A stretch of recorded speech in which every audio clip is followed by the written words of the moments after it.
Have you completed a half marathon and you've been exhausted and you're wondering, how am I going to do that times 2 when times 1 was so tiresome? Well, if that's the case, then this video is for you.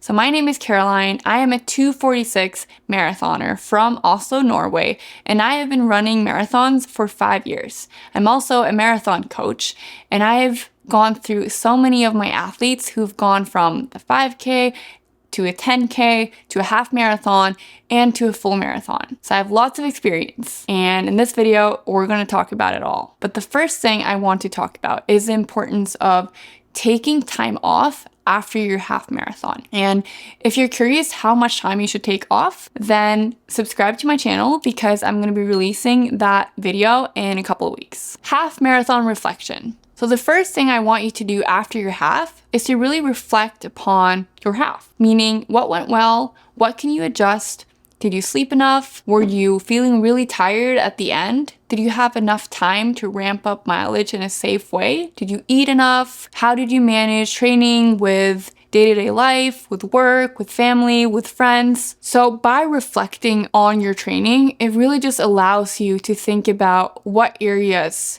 can you improve on going into marathon training. And the reason why I stress the importance of reflecting on your half is because what your struggles were are going to be different from what my struggles were or what another person's struggles are. And it's really important to be aware of those things going into your full marathon prep because it's a full marathon, not a half. So if anything, it's going to be even more of those same issues going into that full prep. Another thing I really want you to reflect upon is whether your training plan was a good training plan for you. I know that there are a lot of free marathon training plans out there, and I'm not saying that they can't work. I definitely think that some can work for specific people, but I want you to really think about whether it works for you or whether there is a smarter way of training. It's so easy that we see free on whatever plan and we think, oh, perfect. And we don't realize what is actually the difference between this free plan and a plan that I've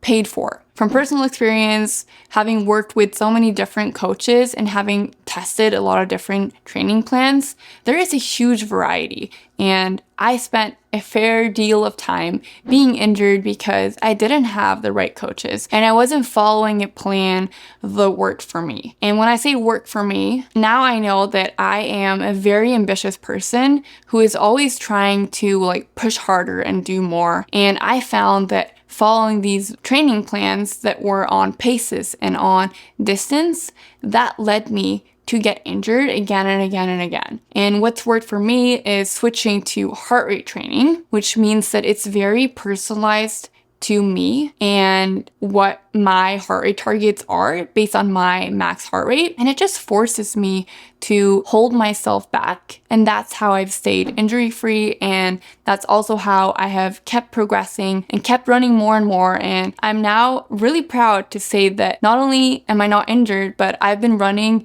85 miles in a week, which if someone would have told me that a couple of years ago, I would have been like, there's no way, my body's just not cut out for that kind of mileage. And even though I am a coach and am of course going to recommend having a coach, I also personally have a coach myself, even though I'm coaching other athletes. And I understand that not everyone can afford having a coach, but I really urge you again to look at what's really important to you and how important is it for you to reach those goals in the smartest way. Because having the right people to help you along the way is of course going to be super beneficial. And this is true for every area of your life. Personally, I just got a business coach and it has totally transformed my business. And I'm so glad that I made that investment. Allow time for progression. What's typically recommended for a marathon prep is 16 to 20 weeks of training. However, what I recommend is having solid time off after the half and then having a solid base period where you're not ramping up your mileage drastically, rather you're just focusing on feeling good,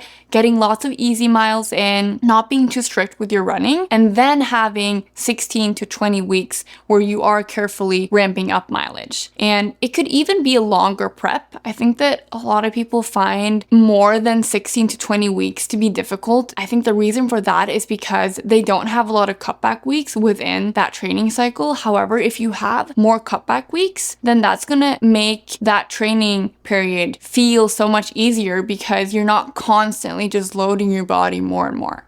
So that's something I highly recommend. Increase mileage and intensity.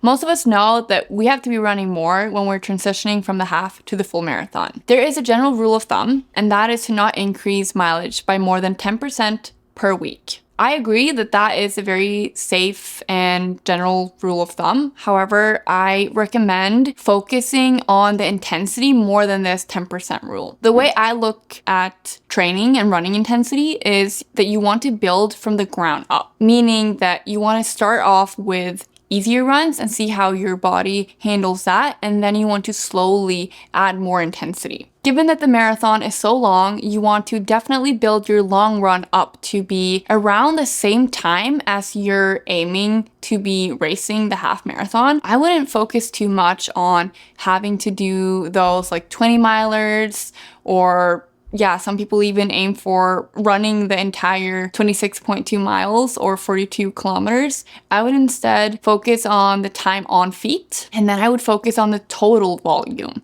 because once you start doing these really, really long runs, it's going to be a lot for your body to recover from, and that's going to impact the rest of your training. And we really want to be careful when we're doing these really long runs, because obviously not being able to even meet up on the start line come marathon day, that would be so horrible. I also really recommend training on heart rate. I know I keep saying this, but this is, as you all know, if you've seen my other videos, something that has really helped me, and that is sticking to max heart rate targets and aiming for time on feet instead of distance. And then it's the same as with distance. You will be increasing your distance just by adding time, but that way you are not incentivizing yourself to be running faster to hit certain miles or kilometers. Subscribe to my channel if you want to watch part 2, where I talk about understanding recovery, practicing nutrition, and strength training. And if you're wondering why am I injured and everyone else is not, then check out this video.